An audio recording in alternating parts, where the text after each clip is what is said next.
Captain on the bridge. Alright, Captains, we are back here on the bridge, and today, yes, we got something to go over from the Star Trek Online X feed, so on screen. Yes, Captains, before we get into this video, do us a huge favor and hit that like button to help the overall channel out. But also, if you're new here, welcome. Consider subscribing here to the YouTube bridge. We're always on the lookout for like-minded captains to share our love, passion for Star Trek Online, but also things Star Trek. Now, with that said, here we go. Caps, we have some catching up to do from the X feed, so as we normally do, we'll go over the blogs, drop the 2 ECs, and then at the end give our conclusion. So, first up, the Gamma Recruitment event returns on all platforms this Thursday. Make a new Jem'Hadar character to unlock great rewards for your entire account. So as the drop of this video, this is going to be happening today on all platforms. So the Gamma Quadrant needs you. Gamma Recruitment is returning on all platforms, making a Jem'Hadar character for a limited time to unlock great rewards for your entire account. So from October 17th, again as the drop of this video, to the 7th of November. Wow, we're already into November. Captains, that's crazy. Or will be. New Dominion captains will be known as Gamma Recruits, and they will be bred with the knowledge and capability needed to defeat this threat, save the Dominion, and ensure its future dominance over the Gamma Quadrant. As with previous recruitment events, the Gamma Recruitment event represents an unprecedented opportunity for getting a leg up on progression.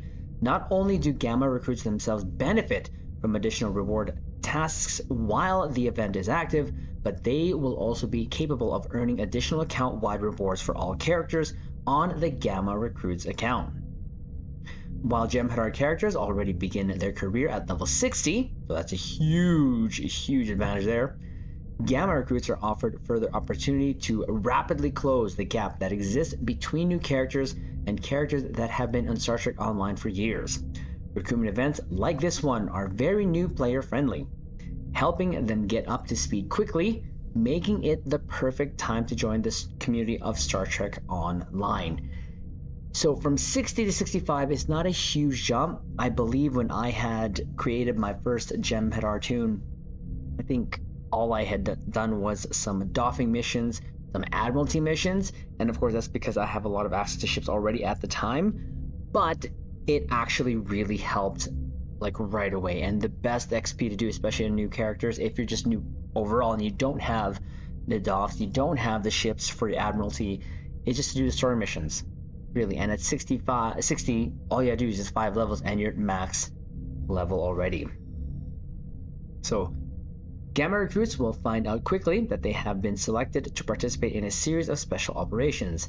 These will help to prepare for combating the Herc threat and operating alongside new allies from the Alpha and Beta quadrants.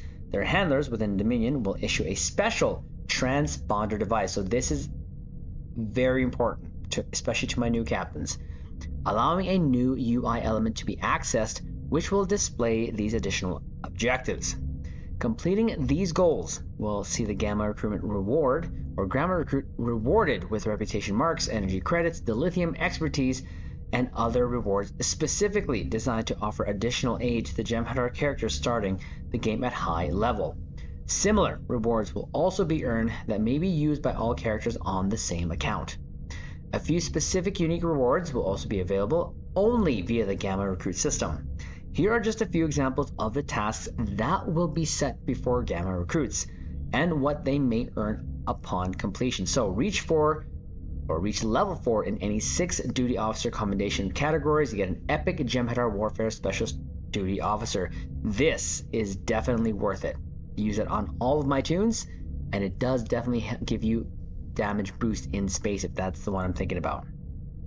Reach level 10 in any 3 Admiralty campaigns. You get 1 Admiralty slot, and Admiralty ship Odo's flagship. Spend a total of 90 specialization points, improved secondary specialization traits, improved demolition teams, improved arrest, and improved unconventional tactics. As you can see, many of the same things that players do while playing and leveling their characters will earn Gamma Recruits improved rewards. Gamma recruits can only be created during the Gamma recruitment event. These recruits can be recognized by the Gamma symbol, lie there, next to their names. All Gamma recruits will have an inherent bonus trait during the Gamma recruit event and generating salvage upon defeating enemies, a bonus which extends to your entire group. This trait will only be available during this event and will be gone once the Gamma recruitment event ends. So gather your salvage while you can and use it to re-engineer equipment to your exact standards.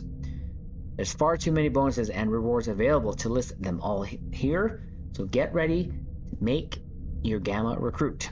By the way, October, of course, between October 17th and October 21st, we're also helping you save on the tools you need for your new Dominion captains, as anything Jem'Hadar related in the Zen store will be 25% off. It's the best time to start or upgrade your Jem'Hadar character. So there you go, my caps, and of course this is on all platforms. So the PC bridge and also the console bridge being PlayStation and Xbox. So newer captains, it is great. You get a free ship too. You get a free bug ship. It's not the promo level, but it's a decent enough level, and you'll get free gear and all that stuff. And from there you can upgrade them from there. But it's a great start. You can at least have the leg up to start events right away because they're always on normal. So the gear that you have will do at least good enough for there. And all the equipment you get will be a placeholder until you can upgrade them. So there's that. Next up, it's the witching hour, and all the ghostly ghouls are coming. Can you survive the dark, Captain? So it's the Halloween events. So it's the witching hour. Howling ghouls and creatures crawl to seal your doom. No one can hear you scream in space, but in subspace the signal reaches much further. A spooky event is upon us, and it features the return of the frightful Cat's Tail TFO and 2 haunting patrols. Halloween 2024 featured event will include the Cat's Tail TFO and 2 patrols from the Delving the Castle Patrol series. Players can either complete the TFO or the patrols to gain daily progress towards the grand prize. Whether you want to fight ghouls, witches, or skeletons, all of it will get you your daily progress. Participating in this event will allow players to earn Beowulf's Blade, a vicious 2-handed sword with unique effects, and Grudge, the ultra fluffy Maine Coon. So again, Halloween 2024 activity details. 3 existing activities will be part of this event. Of course, the Cat's Tail. This is pretty quick. The patrols are pretty fast too. I think that's what I normally opt to do, especially on my PlayStation account. But for the Cat's Tail, explore a haunted castle filled with ghoulish adversaries of ill intent. A monstrous form often embellies monstrous intent, but what else might it hide? With the power to choose appearance comes the power to mislead. Now, the only tricky one with this, if I'm not mistaken, is the last part, because in the group that you're in of 5 captains, one is going to be assigned and tasked to hit a switch so that you can actually electrocute or expose the Deviant being or whatever that is there at the very end there, so that you can actually do damage to it, because you won't be able to do damage to it unless that switch is hit. So be on the lookout for that. We might actually just play through the TFO so that you can see it, caps, here on the channel. Delving the Castle, ground patrols. 2 fiendish patrols clamor for attention amidst the miasma of the ominous castle. I've never heard that word. Are you brave enough to face them? Players will be able to earn their daily progress once every 20 hours by completing a TFO or a patrol of their choosing. Or I think you got to do it twice. Any of the above activities can be played as often as you like each day, so pick and choose how you prefer to gain progress and mix it up as much or as little as you like. So again, the Halloween 2024 event rewards, accruing a total of 14 days worth of daily progress, will allow you to claim the grand prizes of the Halloween 2024 event. This reward includes all of the following. So again, Beowulf's Blade, account-wide reward. Once earned, every character on your account will be able to claim this unique melee weapon. Complete details on the sword capabilities will be seen below. Other characters on your account may visit the Reclaim Rewards store interface to pick up their melee weapon once you have collected this reward on any character. And of course, the standard 3 feature TFO reward boxes, a single character reward, gives you 1 specialization point or 1 enhanced universal tech upgrade. The 25k dilithium ore, single character, so of course, get that reward on the tune you want. Of course, issued immediately for use as you see fit. Note the featured TFO boxes and dilithium ore are only awarded once to the first character on your account that claims the grand prize. And of course, we always recommend to keep doing the events even after you've claimed the prizes. That is so that you can keep claiming, of course, not only a dilithium reward, but also marks, because for newer captains, you can use those marks to build up your reputations, and or if you're done, then use the marks, convert them into dilithium ore. And there it is, Beowulf's Blade. So that looks cool. We're gonna have a check that out when we get that. Reward details, Beowulf's Blade. So completing this event will grant you the powerful two-handed sword, inspired by the sword of the same name in the Star Trek Voyager's Heroes and Demons episode. Utilizing this sword's weight, whenever you use a finishing move, you break the enemy's armor, making them vulnerable to additional damage.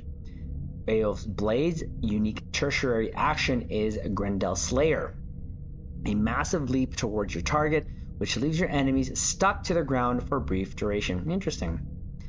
So here is Grudge and the Cat variants. You get all these choices, I guess. Additional reward, Maine Coon Pet Grudge. Alongside Beowulf's Blade, you'll also get a fluffy surprise, Grudge, the majestic Maine Coon, as seen in Star Trek Discovery. Bonus rewards, as we were mentioning there, so after claiming the grand prize, you'll unlock the option of earning additional dilithium ore each day that you continue participating in the content associated with the Halloween 2024. Each day you earn the daily progress, you will be automatically granted a bundle of dilithium ore. Bonus reward will begin at 8,000 ore for the first day's completion, then scale up with each subsequent bonus completion that you achieve. I think it's 1,000 plus 1,000 per day. So the next day would be 9,000, next day 10,000, so on and so forth. The more you play, the more you continue to earn. There's a Zen buyout option. Of course, we don't recommend this, captains, unless you don't have the time, you have the resources, go ahead. Now, I would say that these will take about, the TFO should take about less than 10 minutes.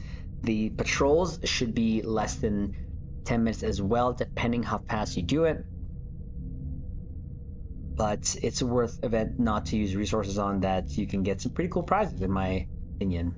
Now, I will say this, I don't do a lot of melee stuff on the ground or do a lot of ground stuff, but it's nice to collect stuff, especially when it's for free. So again, the availability, the Halloween 2024 event will run on all platforms from October 17th to the 7th. So there is that. So lastly, here you go, and we already knew this was coming.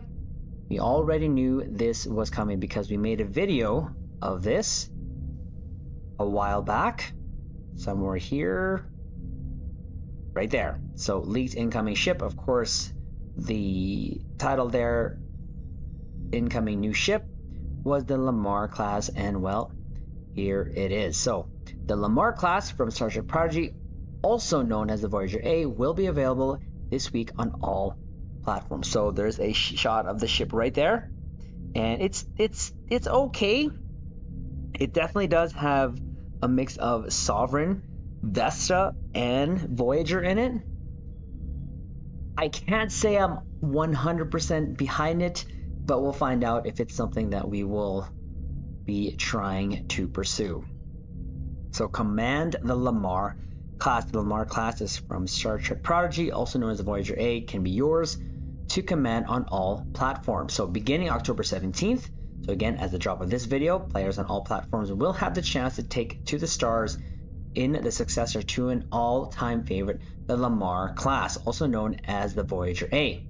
This ship premiered in the excellent Star Trek Prodigy and had quite a few surprises up its nacelles. Now, just in case, captains, you are not aware, the Voyager B is the Pathfinder in Star Trek Online.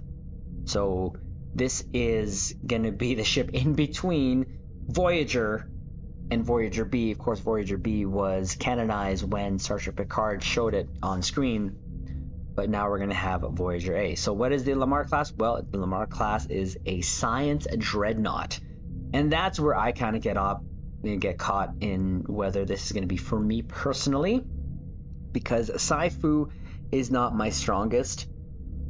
I prefer torps, I prefer beams. Sci-Fu, I'm not the best. If I were to get the ship, I'd just probably turn it into a torp boat, because that's just how I can maximize usually these Psi ships or carrier ships that are Psi sort of heavy. So following in the steps of its predecessor, this ship was fitted with the latest scientific and engineering advances from the technology brought back by the original Voyager, serving time as a training vessel. This starship has been the starting ground for uncountable Starfleet Academy hopefuls, that's a lot for me for right now, who are more than eager to show that they have what it takes to become Starfleet officers and go where no one has gone before.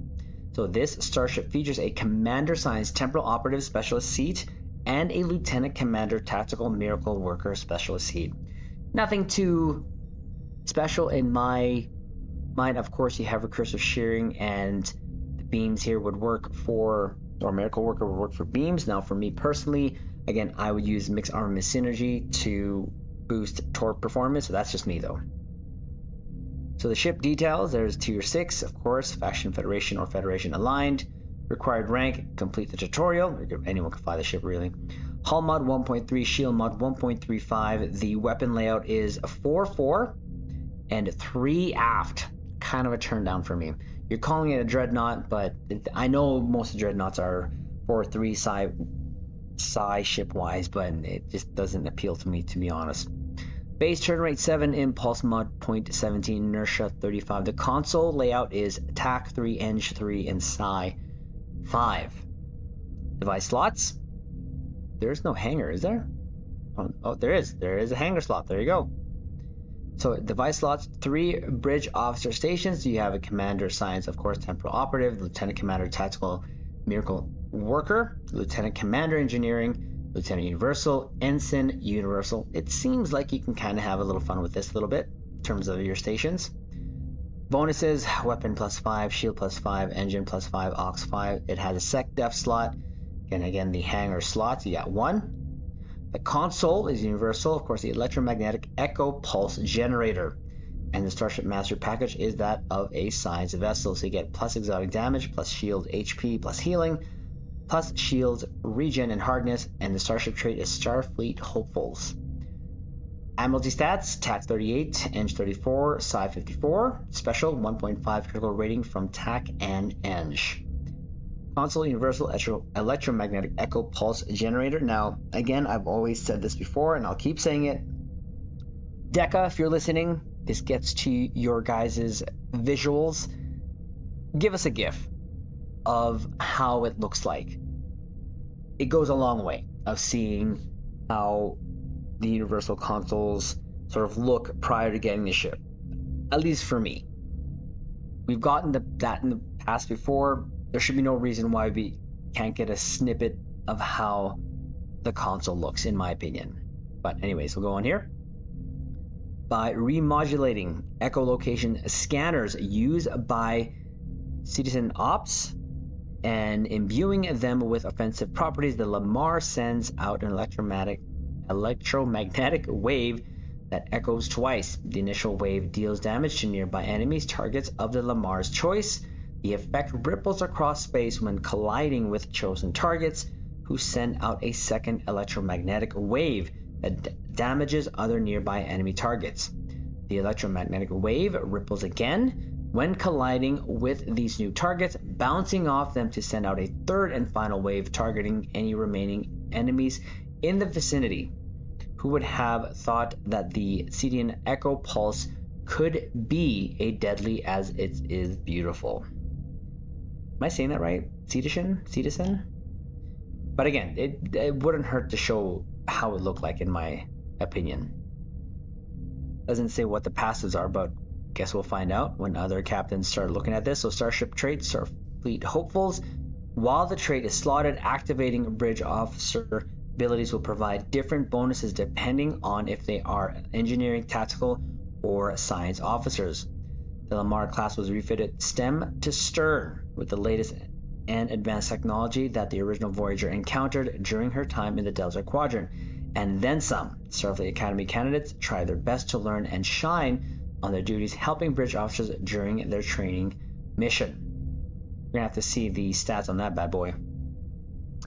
Hangar Pets Nova Squadron. So launches 3 Nova Fighter Squadrons. Nova Fighter Squadrons specialize in providing interference support by taunting enemy ships and increasing the chances of their allies in a 5-click radius to evade fire. They are outfitted with phaser dual cannons, plasma beam arrays, phaser turrets, and photon torpedoes. They come capable of using both beam overload and torpedo spread firing modes. These squadrons will scale their effectiveness based on their current health level. Each hangar supports 2 wings of 3 fighters each. Auxiliary power level will determine the recharge rate, and if auxiliary systems are knocked offline, the hangar will not operate. All carrier pets are immune to warp core breaches and have layered defenses 3, which make them immune to a single torpedo hit every 30 seconds. Interesting. Innate Power Launch Infinity Support Courier. What's this? Launches the Infinity Support Courier. This experimental small vessel was built with integrated temporal operative capabilities for an undercover rescue mission to save Redacted. Once launched, it will provide support fire for 60 seconds before cloaking away.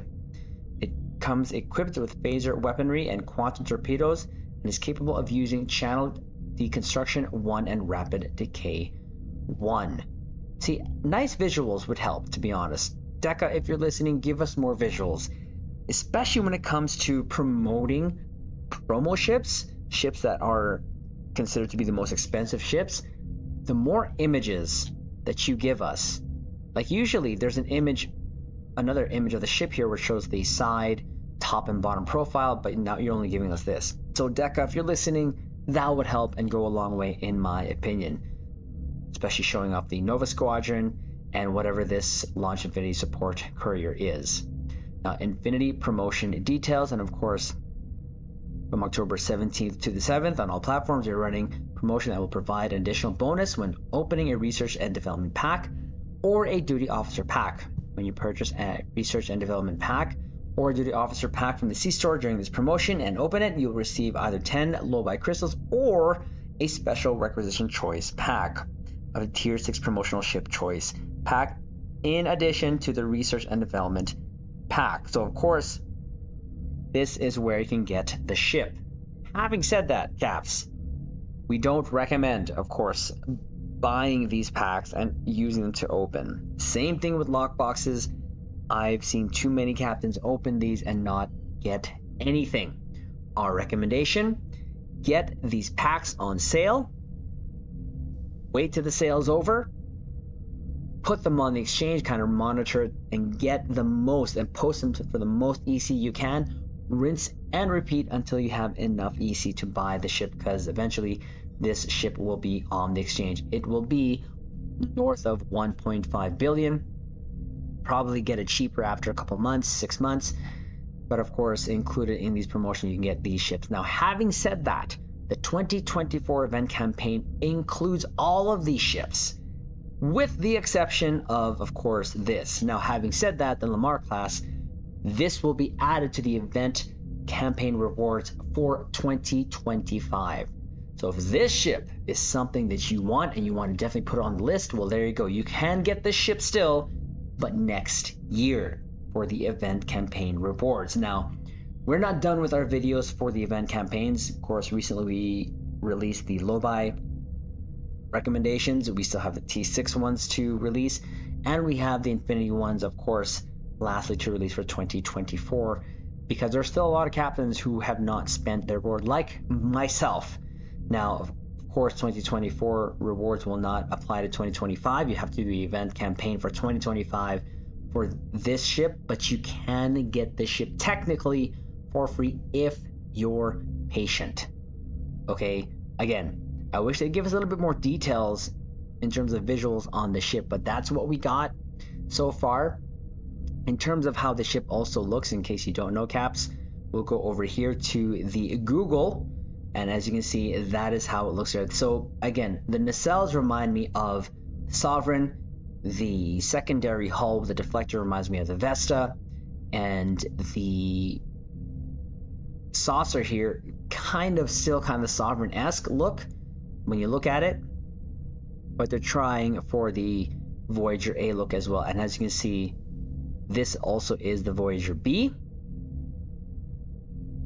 as revealed in Star Trek Picard. So they're trying to line up in terms of the visuals, how they look.